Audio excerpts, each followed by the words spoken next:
She spent her last $5 on coffee, then realized her blind date is the cafe's CEO. A late rent notice waits at home while a public nuisance complaint slaps his door. When the red 3-minute clock starts, do the chairs stay? Or does the city push them back into the rain? Before we dive in, make sure to hit subscribe, tap like and share this video. The more voices we reach, the louder these stories become. And drop your city in the comments. Let's see where love finds us. Rain needled the dawn hard enough to make the city hiss. Aubrey stood under the cafe awning, trying to gather herself into something resembling a person who had slept. 12 hours on a med-surg floor had painted shadows under her eyes and rubbed the shine off her hope. She tugged her coat tighter, the wool pulling smooth over her thick, curvy frame, and told herself she could afford this one kindness. $5. Her last 5. She rubbed the bill between thumb and forefinger like it might multiply. Inside, the cafe breathed warm and sweet. Espresso bloom, cinnamon, something buttery turning gold in the oven. A chalkboard read juniper and pine in looping hand, and below it, feel free to rest a while. The place was all wood and light, a long banquette dotted with people who looked like they'd slept and believed nice things could happen before 9 a.m. Aubrey stepped forward in line, counting the ache in her feet to steady herself. She wished she'd had time to change out of scrubs. Instead, she'd thrown a cardigan over a soft tee and traded hospital clogs for clean white sneakers. She'd curled her hair in a rush, the rain immediately trying to undo it. She wanted to look like the version of herself she remembered before debt notices and double shifts, the one who laughed at her own bad jokes and never cried in bathroom stalls. "What can I get started for you?" the barista asked, cheerful, like the day hadn't dented her yet. Small drip, room for cream. Aubrey slid the 5 forward, palms a little damp. She didn't look at the tip jar. She wanted to. She couldn't. The barista's gaze flicked to Aubrey's badge clip tucked into her pocket. "Long night?" Aubrey smiled without teeth. "The longest." "Coffee on the house for night shift," the barista said, lowering her voice conspiratorially. "It's not official, but—" "We know." Aubrey's throat tightened. "I can't take." "Please. I like sleeping with all my organs intact." The barista winked and pushed the register button. The total read Zal. "Creams by the wall." Aubrey nodded, the 5 still a small heat in her hand. It would get her through the morning, maybe cover the bus and a little yogurt, or sit folded in her wallet like a promise. She eased to the far counter and poured a ribbon of cream into the coffee, watching the cloud unfurl. She felt stupidly close to tears. Blind date, she reminded herself. Nora from night shift had insisted. "You need one beautiful conversation," Nora had texted at 2 a.m. after a code blue that had wrung every last steady breath from the unit. "Mike is gentle. He's good people. You'll meet at Juniper and Pine at 7:30. Wear the cardigan that makes you feel like a yes." She checked the clock above the pastry case. 7:28. The door chimed, letting in a spill of rain light and a gust that lifted napkins at the condiment bar. The man who stepped in shook droplets from his coat and laughed softly at the mess they made. He was tall, with a quiet breadth to his shoulders and the easy balance of someone who knew where to put his weight. His skin held the kind of warmth that made you think of sunlight on wood. A close-trimmed beard framed a mouth that looked like it knew how to listen. He thanked the guy behind him for holding the door.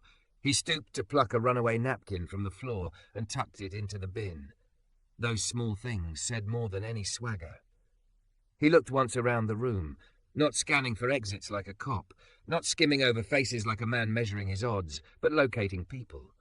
When his eyes found Aubrey, something about his attention gentled, like he'd arrived where he meant to be. "Aubrey?" he asked. She wiped her hand discreetly on her coat before offering it. "Micah, hi." Micah's handshake was warm, unhurried. "You look exactly like Nora said you would." Aubrey winced. "Oh, God. Which part?" "The part where you'd be real," he smiled. "Can I get you anything? Or are you already committed?" "I'm committed to this coffee like it paid my rent," she said, then immediately wished she could stuff the words back into her mouth. Micah didn't flinch. Strong loyalty. "I respect that. I'll be right back." He stepped to the counter and the barista greeted him by name. "Morning, Micah. You want your usual?" "Actually," he said, tilting his head, "what's doing that butter thing?" "Cardamom morning buns." 2, please, and he glanced over his shoulder at Aubrey. Anything for her? Aubrey lifted her cup in answer. He nodded like that mattered. While he waited, he leaned on the counter and spoke to another staffer about the delivery that had come in soaked. Let's set the new bags to drip dry on racks, not the floor, he suggested. I'll call the roaster about replacements for the worst ones. The staffer, apron askew, hair in a valiant bun, looked relieved. Thanks, boss. The words slid through the air every day and unnoticed. Aubrey stirred her coffee and thought nothing of it. City people called anyone who spoke decisively boss. Micah returned with a plate and the kind of smile that wasn't trying to sell anything. They found a corner table with a window view of a city pretending it didn't need umbrellas. He tore a morning bun in half, steam and cardamom opening the air, and placed the larger piece on a napkin in front of her. I can't, she began. You can, he said, unless you hate cardamom, and then we're in trouble. She took a bite, the sugar shards cracking under her teeth, the soft inside dissolving into cinnamon-adjacent warmth. She closed her eyes. Okay, that's ridiculous. Good ridiculous, he said. That's the goal. They talk the way people do when one or both of them might break if it goes wrong, carefully, then braver. He asked about her night without asking for gore. She told him the harmless parts. The elderly man who'd told every nurse who came in his room, "You're my favourite," like he was dealing cards. The new grad who'd cried because her mask strap broke at the worst possible moment. The way the vending machine never released the pretzels unless you jostled it with an elbow like a friend. Why nursing? He asked. Because my mother was gentle and fierce and thought the world should feel held, she said, surprising herself.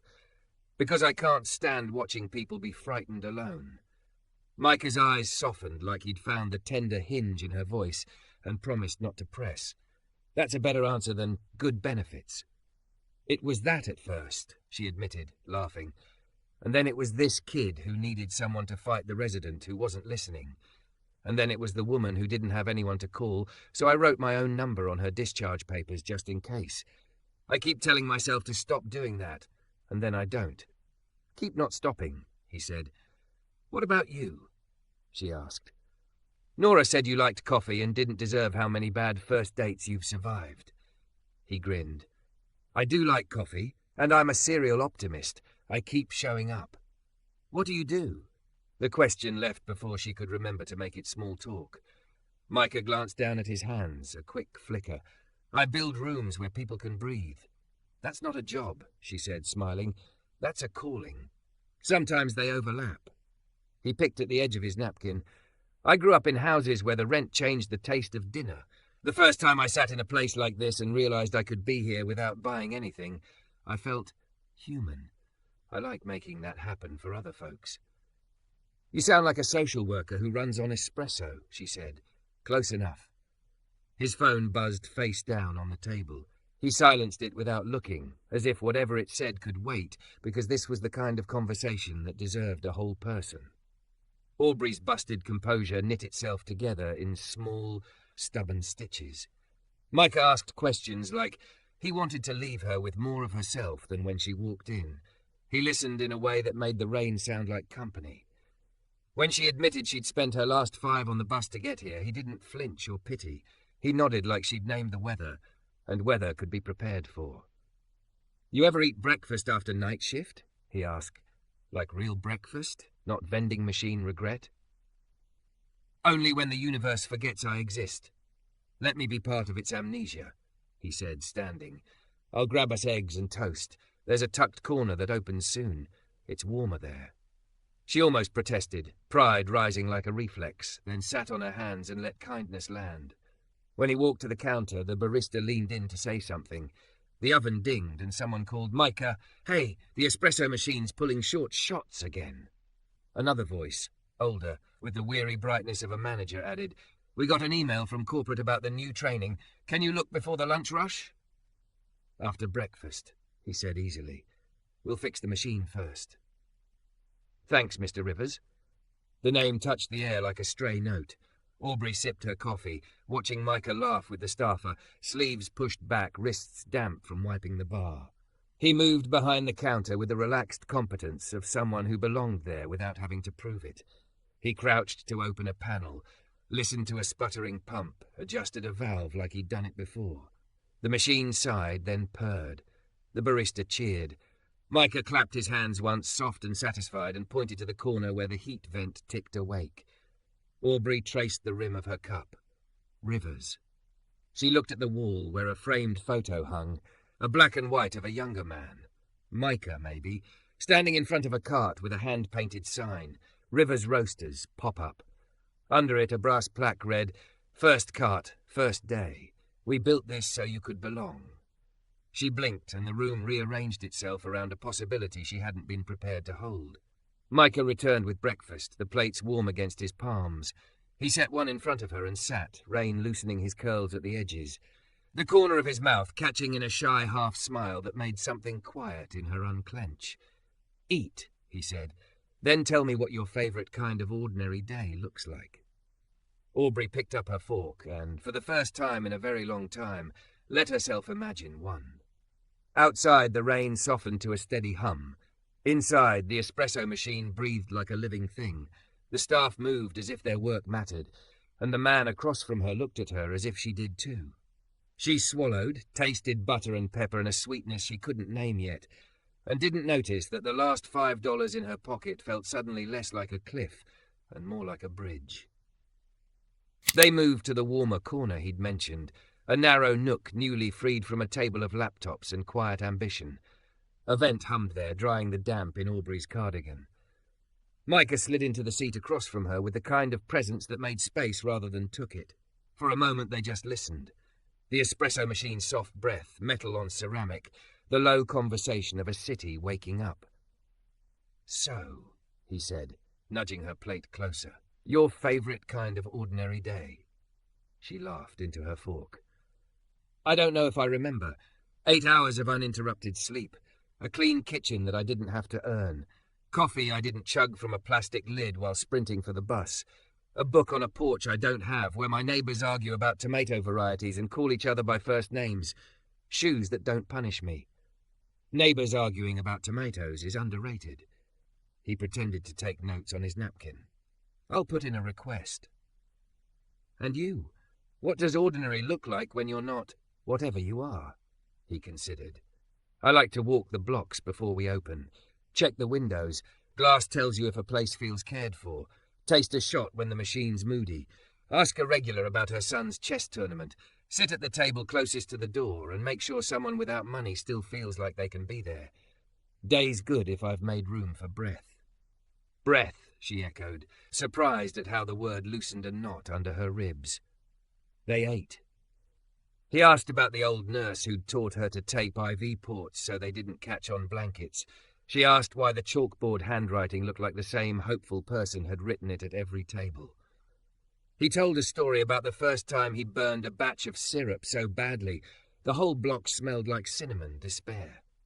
She told him about a patient who refused to take her pills until Aubrey sat on the bed and took one of her own, vitamin, not diuretic, and how the woman had laughed for the first time all week. A staffer slid into their corner with an apologetic tilt to her shoulders. "Micah? Sorry. The vendor's asking if we'll accept credit for the wet shipment or insist on reship." Micah wiped his hands on his napkin and leaned in, listening like the question mattered as much as any he'd asked Aubrey. "Which bags got soaked?" "Sumatra and the Yerg." "Okay, accept credit on the Sumatra. Ask for reship on the Yerg. It was for the fundraiser next week. We need it roasted close. Photograph the damage with the shipping labels visible. Tell them I'll call if they push back." The staffer exhaled. "Thanks." He turned back, apology in his eyes like a small light. "Sorry, this place has opinions." "You talk to it like a person," Aubrey said, not unkindly. "It has moods," he conceded. When he stood to refill their waters, Aubrey's gaze drifted to the wall behind him. A small frame she hadn't noticed earlier, tucked between a plant and a poster about a neighbourhood book swap. The photo was a different version of the black and white by the register. A young man, him, standing behind a cart with a hand-painted sign. Rivers Roasters. The caption was a newsprint clipping pasted below, the headline trimmed clean.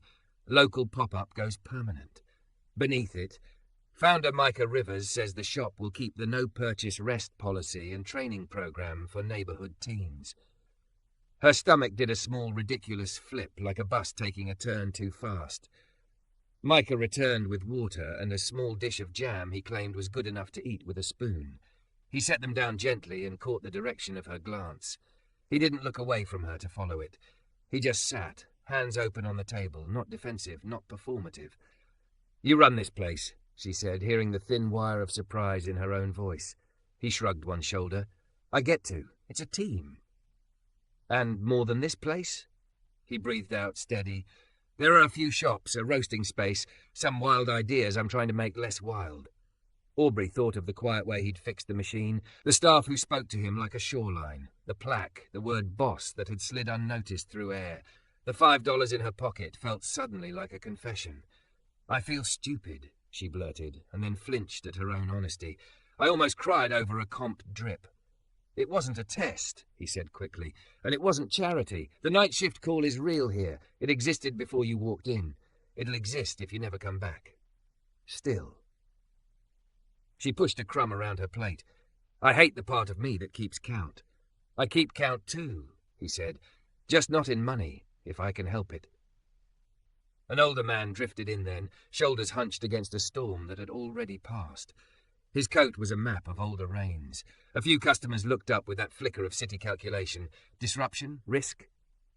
Micah stood before the flicker became a flame, met the man at the threshold with a quiet nod that reset the room's heart rate. "Hey, Mr. Lowell," he said like he knew him. "We've got warm buns in the corner seat by the plant if you want it." Mr. Lowell's eyes darted, suspicious, hopeful. "You got water?" "Always." Micah guided him toward a chair, set a glass, a plate, a napkin like dignity. "You keeping dry?" "Sometimes," Mr. Lowell said to the bun more than to Micah. His hands trembled.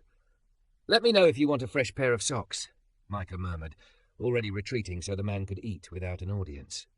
Aubrey watched the room settle again, like someone had smoothed a bed with two firm hands. She felt something unclench that she hadn't known she was squeezing. Her phone buzzed. A bank notification. She didn't need to open it to know the shape of bad news. The preview bloomed anyway. Overdraft fee assessed. Heat climbed her neck. She flipped the phone face down, pressing it to the table like she could compress the future into something manageable. Micah had the grace not to ask. He took a slow sip of water, eyes on the steam curling from Mr. Lowell's plate. "I'm not good at being taken care of," she said finally, the words thin and brave. "I've noticed people who do the most care are often the worst at receiving it," he said. "We can practice." She huffed out a breath that wasn't quite a laugh. "Practice? I have an idea," he said. "You can tell me if it's terrible." She raised an eyebrow. "Night shift kits," he said. "We've been trying to build something with the hospital down the street that isn't performative. No photos, no plaques. Just boxes in the break room when the worst nights happen. Real food, not sugar crashes. Hand warmers, good lotion for washed raw hands. A note that says, 'We see you.' We can't get the contents right. We keep stocking what we think we'd want if we were exhausted, which is wrong because we're not you." Aubrey's throat tightened again, for a different reason. "You want me to, what? Consult?" "Decide," he said. "Make a list. Tell me what doesn't belong. Tell me what to add. If you're willing, we'll pilot a handful next week. No one needs to know it was your call." "It sounds like charity with better packaging," she said, and winced at herself. "I'm sorry, that's ungrateful." "It sounds like community that respects your time," he countered. "Also, there's a budget. $10 a kit, not $5, he added softly, not looking at her pocket, not looking at the phone. She went very still. The thing about dignity was how easily it bruised. The thing about kindness was how carefully it needed to be handed over. He wasn't reaching for her pride. He was setting something down where she could reach it if she wanted. "And if I say no?" she asked. "Then we figure it out clumsily without you," he said, smiling. "And I pretend not to be offended when you tell me you found the granola bars insulting." She laughed despite herself. "They are. They turn to gravel in your teeth at 3 a.m. Noted. He made a show of writing granola is betrayal on the napkin. "What would you put instead?" "Cheese sticks," she said immediately. Protein that doesn't feel like a dare. Those little mandarin oranges if someone peels them first because we don't have time to paint our hands. Gum. Decent tea. A pack of hair ties because everything breaks all at once. A pen that works. Electrolyte packets, but not the blue ones. And maybe, I don't know, a card that says you can sit in a place like this and not buy anything and not feel watched. Micah's face did that gentle settling again, like a stone finding its rightful groove in a river. Done. Her phone vibrated again. This time it was the charge nurse. Rapid response expected. Can you come in early? S-duty threaded itself through her fatigue and pulled her upright. I have to go. I figured. He stood when she did, like they'd rehearsed being people who didn't make each other small. At the counter he packed a small paper bag, set a lidded thermos into her hand that kept warmth against her palm like a living thing. He slid a card inside with a handwritten number she'd already memorized from the way his voice sounded. That's for when you want to argue about cheese sticks, he said lightly. Or when you've decided the blue electrolyte is secretly the best and you need to be stopped. Are you always like this? She asked, eyes stinging again. Only on Tuesdays, he said, and when the machine pulls short shots. She hesitated at the door. I didn't know who you were.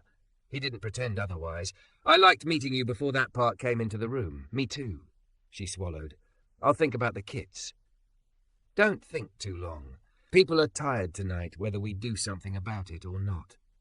Outside, the rain had gentled to a fine mist that made the streetlights glow like candles, forgetting they were electric. Aubrey tucked the bag under her arm and stepped into it, the city's chill cleaner after warmth. At the bus stop, she looked back. Through the glass, she saw Micah return to Mr. Lowell, trade a few words, clap a shoulder lightly, then duck behind the counter where the staff clustered around him, as if around a working hearth. Her phone buzzed a third time, another bank push notification she didn't open. She turned the thermos lid a fraction, let steam kiss her lip. Salt and cardamom, butter and coffee. A morning bitter and sweet enough, to be honest. She had walked in with $5 and the intention to make herself small. She walked out with a number scrawled in careful handwriting, a bag heavy enough to matter, and the unsettling sense that whether or not she'd wanted to, she had started breathing differently. Somewhere behind the glass, the founder whose last name hung on a photo had looked at her like a person instead of a problem. She wasn't sure whether it was his job title or that look that scared her most. The bus sighed to a stop. She climbed on, found a seat by a window slick with mist, and pressed the thermos to her chest like a stubborn, yet warming truth. Don't forget to subscribe for more intense cinematic love stories. Your click helps us make the next chapter. The unit was already vibrating when Aubrey stepped off the elevator, that certain frequency the air took on when numbers on monitors decided to misbehave all at once.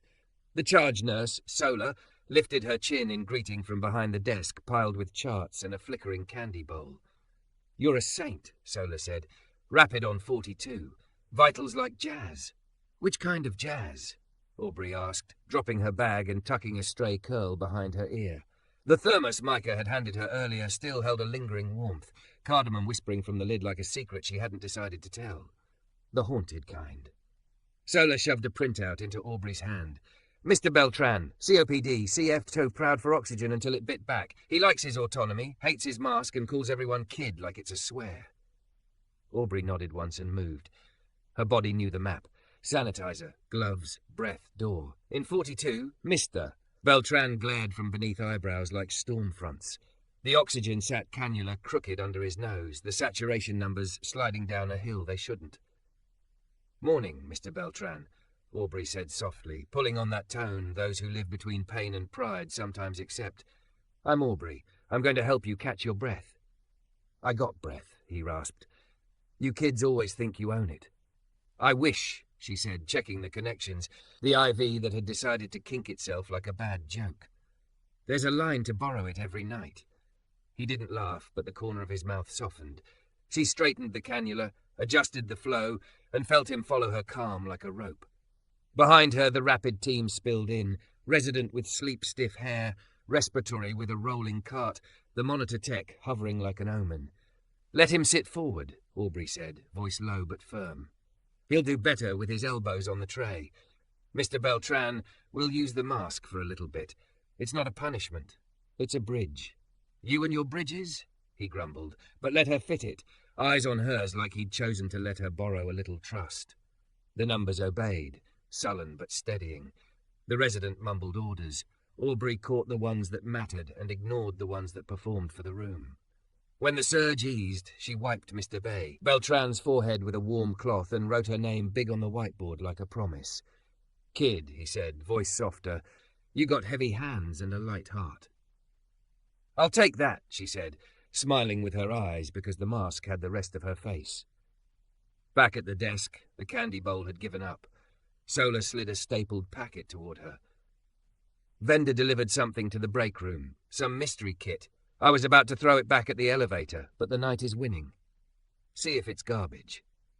Aubrey's stomach did that complicated dance between gratitude and bristle. She took the packet anyway and ducked into the break room. Fluorescent light hummed. The ancient microwave glared. On the table sat a stack of small unbranded boxes, matte craft with a strip of green tape.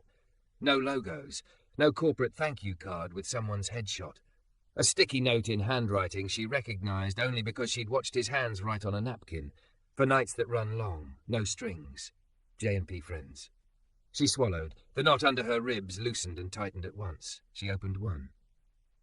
Inside, cheese sticks, a handful of clementines already peeled and tucked in a deli cup, gum, a little bottle of good hand lotion, electrolyte packets in citrus and berry, deliberately not blue, a small pack of hair ties, a pen with a cap that clicked with authority, a tea sachet that smelled like someone had paid attention. On the very bottom, a card on thick paper. "If you need to sit without buying, our tables don't mind. Show this if anyone minds for them." She blinked hard and closed the box because the room swam for a second. Sola appeared in the doorway, caught the tail of Aubrey's breath, and lifted an eyebrow. "Garbage?" Sola asked. "Not remotely," Aubrey said, voice steadying. "It's perfect."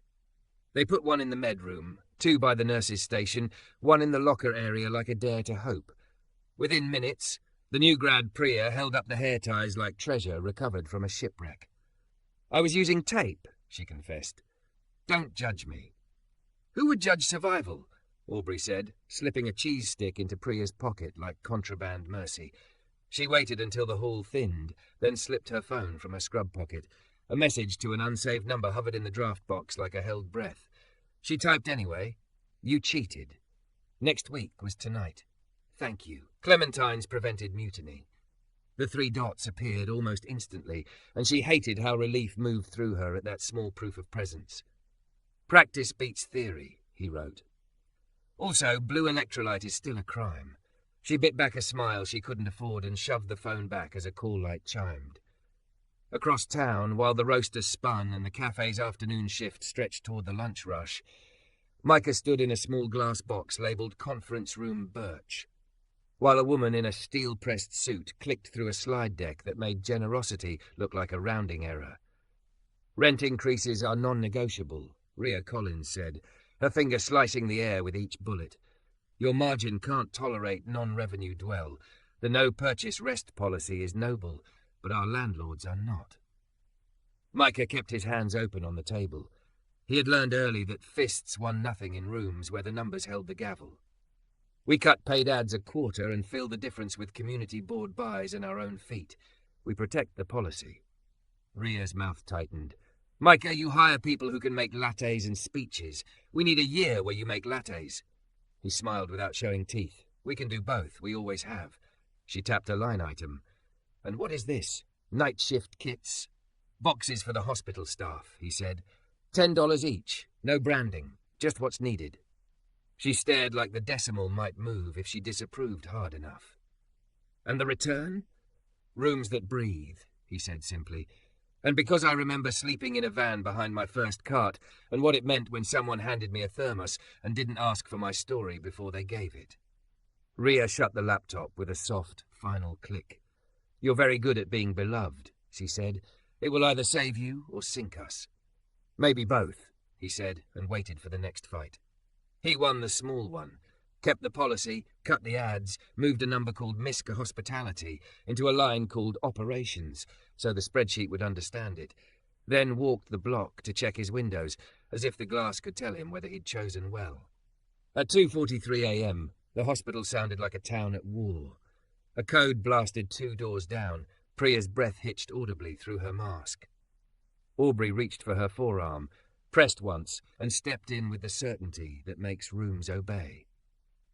"Okay, we're a choir," she said, voice low over the metronome of the crash cart drawer. "You, compressions. You, bag. I'll take the line." Someone's gloved hands shook. Someone's voice quivered. Someone cried quietly into a sleeve while counting. Aubrey threaded the IV like she'd been born to convince plastic to go where it didn't want to. Called out meds with a steadiness that lent courage, watched the resident's hands and made him braver by how she didn't flinch when he hesitated. It didn't end like television. It ended like nights often did. With a sheet pulled, a silence honoured, a family called, a nurse who had been someone's last anchor folding her grief into a precise square and tucking it into the pocket beside her pen that worked. In the stairwell afterward, back against concrete, the thermos warm between her palms like a held bird, she let herself shake exactly twice. The phone buzzed before she could stop it. She stared at the screen. As promised, awake, Micah had written. "If you want to name the terrible parts into a phone that will not try to fix them, I'm here." She should have said no, should have kept her mess to herself, like always. Instead, she hit call before shame could lace her fingers. He answered on the second ring with a quiet, "Hey." She didn't tell him the details. She named the shape. A man whose grandsons would not get to argue about tomato varieties with him this summer. A room that had given every last drop of competence and still lost. A new nurse who needed someone to tell her that being the last person to touch a cooling hand was a kind of holiness. He didn't try to turn it into a lesson or a rally. "I'm sorry," he said, and made the words large enough to sit down on. "I'm glad he had you." They sat with air between the words like rest notes. Somewhere beyond his receiver she could hear the soft purr of a grinder, the click of a light. He must have walked his own building the way she walked her halls. "I overdrafted today," she said abruptly, as if the truth might as well stand with the others. Small, but it is never small. "Me too," he said, and her surprised silence made him huff a laugh. "When I bought our first machine, I slept in the van 6 weeks and lied to my sister about the smell. It still embarrasses me sometimes, like debt leaves a scent. But embarrassment is a terrible banker. It charges the highest interest." She closed her eyes. "How do you carry it without it carrying you?" "I name it," he said, "and I let people feed me breakfast." At that, the laugh came easier. An overhead page crackled. The unit needed her again. "I have to go," she said. "I know," he said. "Go be the person who turns chaos into instructions. When it's quiet again, text me what goes in version 2 of the kit. I believe in the Clementines, but I'm willing to be humbled." She hung up and felt, absurdly, less alone in a building that never slept. By dawn, the windows had turned the colour of old pewter. The unit had bled itself down to a tired hum. In the break room, the stack of kits had dwindled to 1. On top of it lay a napkin with Solar's Sharpie scrawl. "Who's your source? If it's a brand deal, I want their soul." Aubrey grinned into her hands. She slipped the last kit into the locker of a nurse who always gave away her lunch and called everything fine through a jaw too tight for fine. Then she pulled out her phone and wrote the list she'd been keeping in her head all night, refusing to make it neat. A small notebook. A pack of tissues that doesn't give up dye. A gift card for bus fare tucked where no one sees it. A note that says we're not crazy for needing to cry in stairwells. And maybe, if you can swing it, a way for Mr. Lowell to have socks without asking twice. No rush, she added. But soon is better than perfect. She didn't send it. Not yet. She looked at it, then at the thermos, then at her reflection in the break-room window. Eyes bruised with fatigue, hair escaping its clip, curves she'd always tried to minimize under layers, now simply present, unarguable, a body that carried other people's pain and still moved. She hit send because keeping count was different from refusing kindness. And because the city, rain-clean and unrepentant outside, looked like a place where bridges didn't have to be metaphors. The morning after a night that ate its own tail, Aubrey walked out of the hospital into air that smelled scrubbed. Rain wrung out of the city, low clouds like folded linen. She could have gone home to collapse into the shape of herself on a mattress that remembered too many shift changes, but her feet aimed toward juniper and pine as if they'd been practicing while she wasn't looking. Inside, the cafe felt like a held breath exhaled.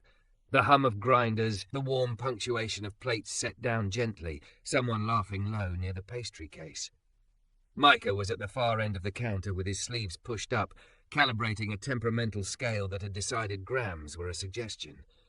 He glanced up like the room had told him she was there. "You survived," he said, equal parts question and relief. "Define survived," Aubrey replied, soft. The thermos he'd given her last night tapped against her hip like proof of an earlier kindness. He slid her a mug the colour of Sunday light. "Try this," he said. "Ethiopian, tastes like someone wrote poetry about citrus." She took a cautious sip.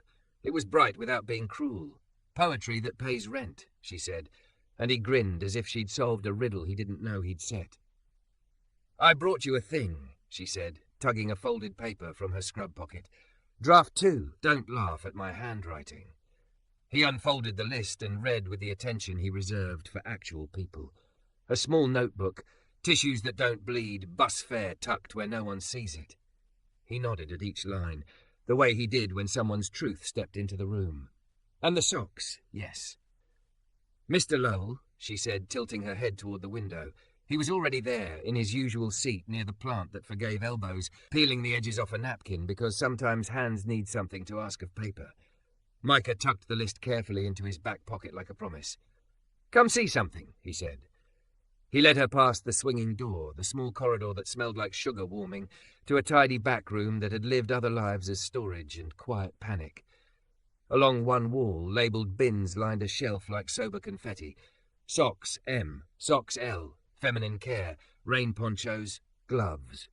At the end, a shoebox-sized container labelled transit, quiet. Aubrey touched the labels like they might smudge.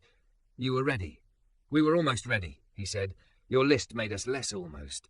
He popped the lid on the transit box, revealing a thin stack of cards loaded with small dollar amounts.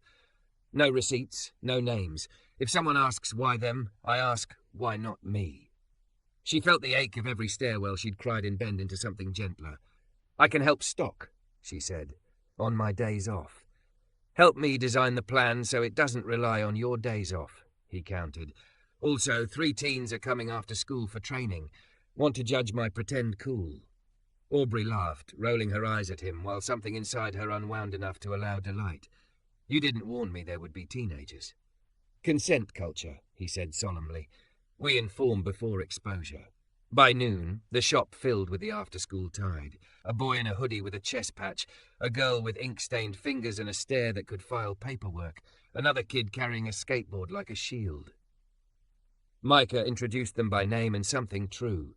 Eli asks good questions, will argue the laws of thermodynamics with a milk frother. Jada writes poems in the steam on the window, also can stack dishes faster than gravity. Marcos draws fixable diagrams when something breaks and is right more than he should be. He handed Aubrey a clipboard like authority and invited the teens to invent the rules with him. How we greet, how we clean, how we say we're overwhelmed without setting ourselves on fire. Aubrey watched the 3 loosen when he didn't punish their first answers. She scribbled on the clipboard and, when invited, told a story about learning to say, "I don't know, but I'll get someone who does," and how that sentence had saved lives. In the midst of the soft teaching, the door admitted a different weather. Rhea Collins, pressed suit sharp enough to cut a loaf, stepped in with a man whose haircut cost more than the espresso machine's last repair. They brought with them the sheen of meetings that never ended and the scent of paper that made small numbers devour larger ones. "Micah," Rhea said, smile like an invoice. "Can we talk? We have a development regarding your lease at Riverfront." Micah's jaw tightened a fraction. "Ellie, can you show Jada how to set the tamp pressure visually? I'll be right here." Rhea didn't sit. "We've had complaints," she began, fanning papers that imagined themselves as facts. "Loitering, noise, a viral post accusing you of enabling street activity. The landlord is sensitive. Lease renewal will require revision of that rest policy, and they want visible signage for time limits." Micah stayed still. Aubrey saw it cost him. "No," Rhea blinked. "No?" He spread his hands like he was measuring the table. The policy stays. The sign says you can sit without buying, or it says nothing, and I called the reporter who wrote 3 pieces about small businesses surviving without losing their souls. You know she likes data. Ria's mouth went thin. Riverfront is your flagship. If we lose it, then we don't lose who we are to keep a version of where we are, he said. I am not putting up a sign that tells the wrong person they're a problem. The suited haircut cleared his throat with the authority of someone unaccustomed to not being deferred to. Principle is a luxury.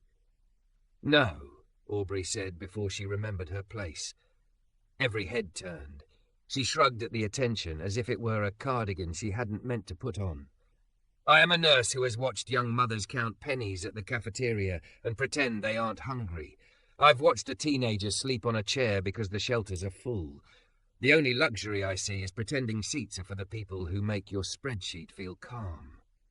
Ria considered Aubrey like she was a line item she didn't recognize. Micah didn't look at Aubrey, his jaw softened enough to make space for breath. We'll need to brief the board, Ria said finally. There will be blowback. There always is, Micah said. We'll pick the right direction to face when it hits. Ria left the way she came, carrying weather with her. The room exhaled. Marcos muttered, She looked like a stapler, and Jada snorted into her sleeve. Micah leaned on the counter for a moment, weight set carefully, then shook it off like a dog shaking rein. Okay, he said to the teens, clapping once. Who wants to learn the art of not burning syrup? While he taught, Aubrey refilled waters, wiped a table a beat too long, and bit her lip to keep from introducing her heart to the floor. She knew the cost of standing up. It kept charging when you turned away. On her way out, an envelope waited in her mailbox like a snake sunning itself. Notice, in letters that treated their own importance like a mirror. Late rent plus fee. Pay within 5 days to avoid... The sentence didn't finish in her head because her chest did something she didn't allow around daylight. It spasmed. She sat on the top step of her building and did the math with the clean insistence of an IV drip. What she had, what she owed, what could wait. The numbers arranged themselves into a line that ended at a wall. She texted Solo about picking up an extra half shift. She stared at Micah's number like it was a door, and she wasn't sure asking to come in would make her smaller. Before she could decide, her phone lit with his name as if it had feelings. You free to see the roastery? He wrote. Beans are easier to talk to than people when the world's loud. Also, I have the socks solution. She typed and deleted twice then. 30 minutes. I'm bringing my worst mood. Prepare the beans. The roastery was a warehouse with good bones and windows that remembered the river. Inside, sacks of green coffee leaned like patient animals. The air glowed a warm nut brown and sang quietly of toast and sugar. A big drum roaster hunched in the corner like a medieval instrument, daring you to learn its language. Micah handed her earplugs and, because she looked like she'd forgotten how to smile, the smallest of grins. Watch, he said, and loaded the drum. The machine's rumble deepened. A dial turned. A valve hissed. He narrated like a cooking show for souls. Drying phase. First crack is the sound of a promise-keeping. Second crack is your sign to get out if you want light, stay if you want dark. Both have their place. Timing is the whole story, and none of it. She listened to beans become themselves, the pops like distant fireworks, the sudden wave of scent that reminded her of childhood kitchens and new rooms. He opened the drum and poured the beans into a cooling tray, stirring with a wooden paddle like a priest with incense. They talk if you listen, he said. They say, don't rush me, don't overtouch, know when to stop. I needed someone to tell me that this week, she said, all of it. He glanced at her, the kind of glance that carried without overreaching. We can make you an official consultant on the kits, he said, not performing generosity, just setting the option on the table. Hourly. Invoice me so my accountant will stop having to hear me defend napkin budgets. Aubrey bristled and then noticed the bristle. I don't take help, she said reflexively. Then quieter, but I take work. Then work, he said simply. Name your hours, keep your dignity. I like you better that way. The floor under her steadied enough for her to nod without shaking. She thought of the envelope at home like an unwelcome guest and felt the smallest sliver of leverage. He showed her a narrow closet by the back exit, where a pegboard now held neatly hung pairs of new socks like kindness displayed at retail. A small sign, hand-lettered with careful humour, read, "Laundry for feet. Ask if you want. Don't if you don't. We'll notice." Marcos designed the pegboard, he said it should look like a hardware store for tenderness. She snorted. I like that kid. They walked outside after the second roast, heat in their clothes like they'd been close to a hearth. Evening released the river smell, metal and rain memories. A street violinist warmed up under the bridge with the sincerity of someone who didn't yet know if he'd be heard. I stood up to a woman who could buy my building 3 times, Micah said, a little stunned now that the adrenaline had paid its bill. I told your woman in the pressed suit that perfect is a bully, Aubrey said, and I think my landlord is practicing his own opera. Then we keep singing, he said, like it could be that simple, and also it had to be. They stood with the silence that belongs to people who aren't trying to make moments more than they are. When he reached for her hand, he did it like he was asking the city for permission. She let him, her fingers finding their fit in his like they had spent a few lives practicing. The sound arrived first, a stapled thwack against glass. Back at the cafe entrance, a paper had been taped to the door in the officious font of people who forget to breathe when they make rules. Notice of hearing. Public nuisance complaint. Request for policy review and possible revocation of permits. The teens on shift leaned over the counter to read it, faces turning the same shade of determined. Inside, Mr. Lowell paused with a bite halfway to his mouth, eyes flicking from the paper to Micah as if the man at the counter could decide which way weather moved. Aubrey felt Micah's grip tighten by a degree, not asking her to hold him up, just asking her to know. Okay, she said softly, last night tired and morning brave. We're a choir. What's our first note? They started with a list on the back of a pastry order sheet, because civilizations begin that way. Someone writes what matters in the margins. Marcos drew a timeline. Jada volunteered to run sign-ups. Eli proposed a chess clock to practice 3-minute statements. Micah added data pool in neat block letters and breathing room stories under it. Aubrey, still in scrubs with sleep creasing her cheek, wrote nights that ended better because there were chairs. They spent the afternoon building a quiet choir. The teens canvassed neighbouring shops for signatures, barbers who let kids finish homework at their mirrors, the laundromat owner who kept change jars out of reach but the TV on captions for people reading English with their mouths. Sola texted a dozen nurses. If you've ever survived a shift because you could sit without buying, speak up. Replies stacked. I can come on my lunch. I can send a letter. I can't leave, but I can write 3 lines between med passes. Micah pulled numbers without weaponizing them. Incidents before and after the rest policy, noise complaints mapped to game nights across the street, the way calling someone loiterer changed the room's heart rate more than any decibel reading. We'll bring receipts, he said, but we'll bring people first. Rhea sent an email with the subject line, strategy. It said, in immaculate sentences, that Riverfront's landlord would accept time limits that signal responsible stewardship. Micah wrote back, responsible stewardship looks like keeping the chairs. He hit send and felt the way you do right after you refused to bargain with your name.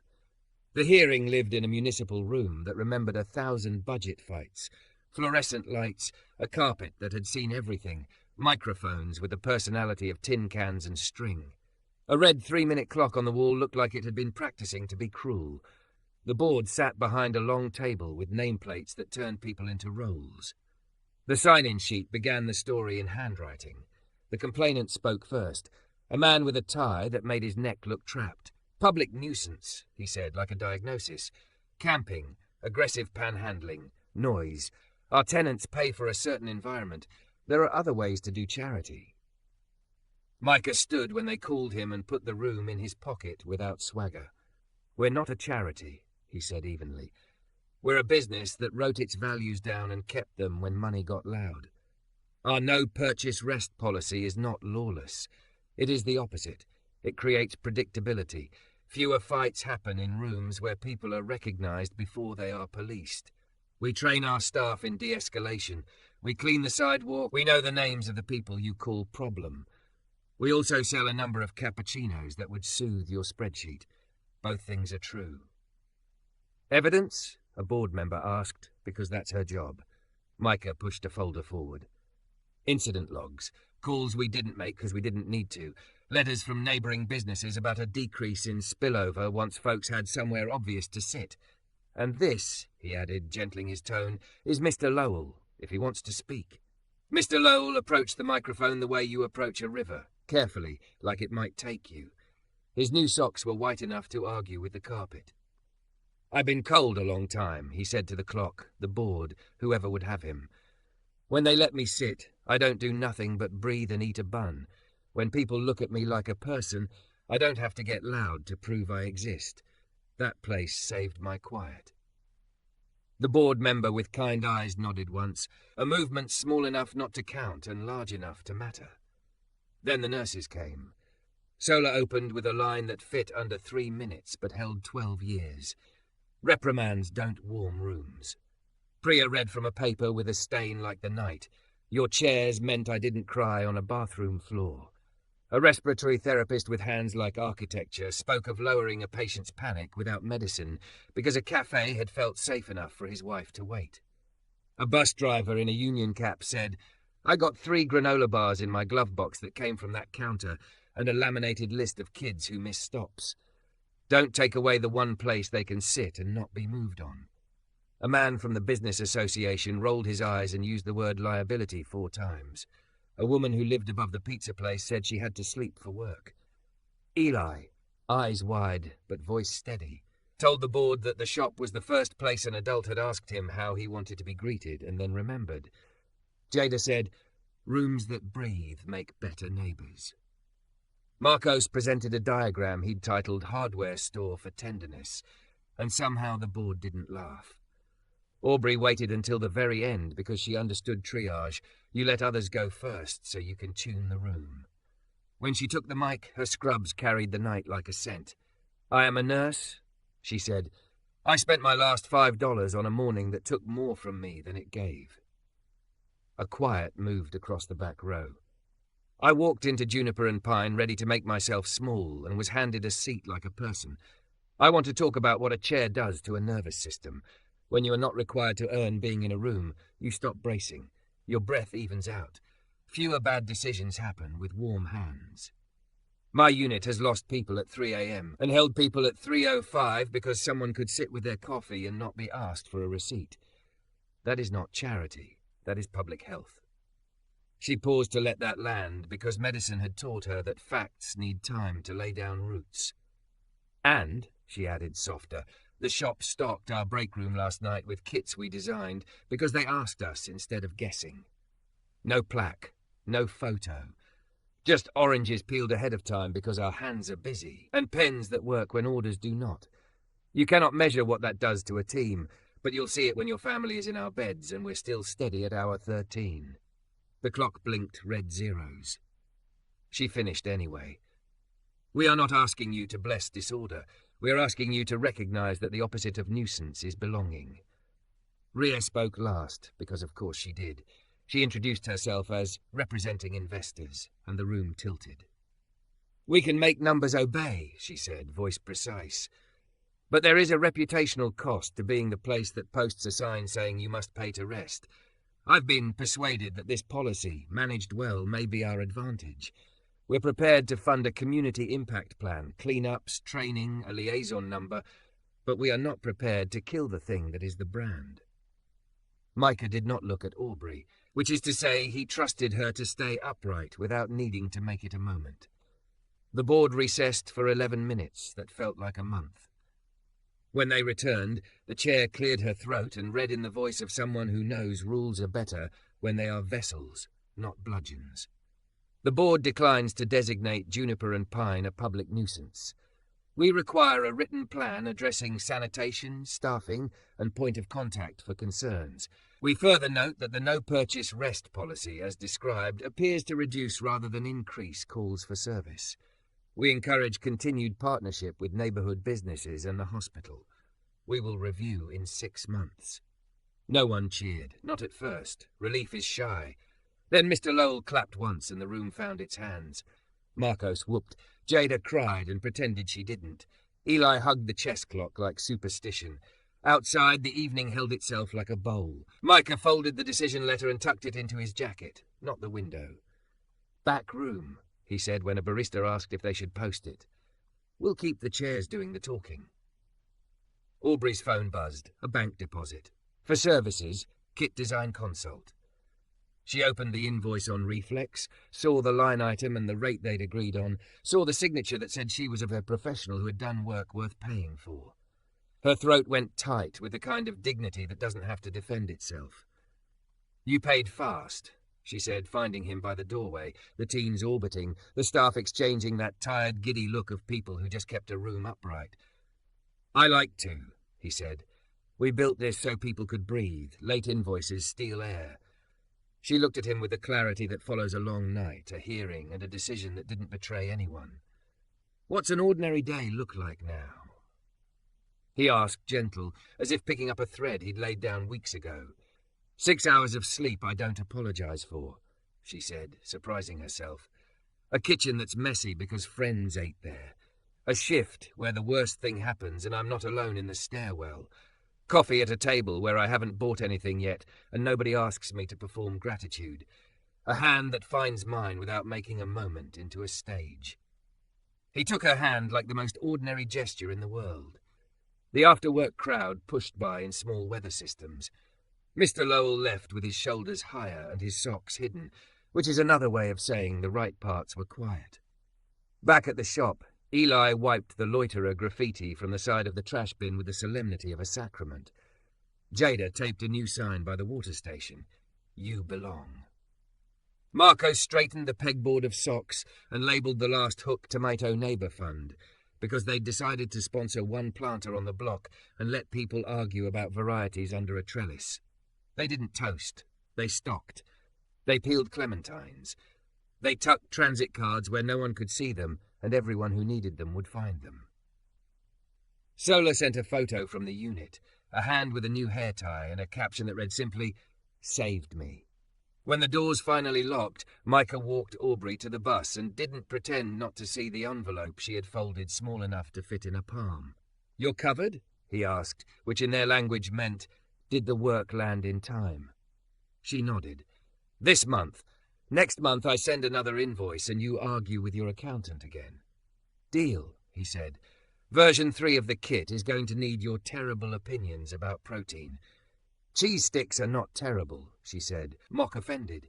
"They are a policy," he said, soft. The bus sighed up. She put a palm on his chest like you do when you want to say yes without breaking it open. "Thank you," she said, not for the deposit or the chair or the socks, for the room, for the breathing. "We built it together," he said. She climbed aboard and found a window. Through the glass, the city looked less like a cliff, more like a bridge. The cafe's neon flickered once and settled, not a victory march, just a steady light. On her phone, a text from Micah arrived with a photo of the backroom letter and 3 words, "Keep making room." She leaned her head against the glass and breathed the ordinary air of a day that had decided to be kind. When the bus turned past Juniper and Pine, she caught a last glimpse inside. Teens wiping a counter, a barista laughing, a man with new socks reading yesterday's paper like it still had something to give. The room didn't look heroic. It looked like a place that remembered to be human. That was the whole point.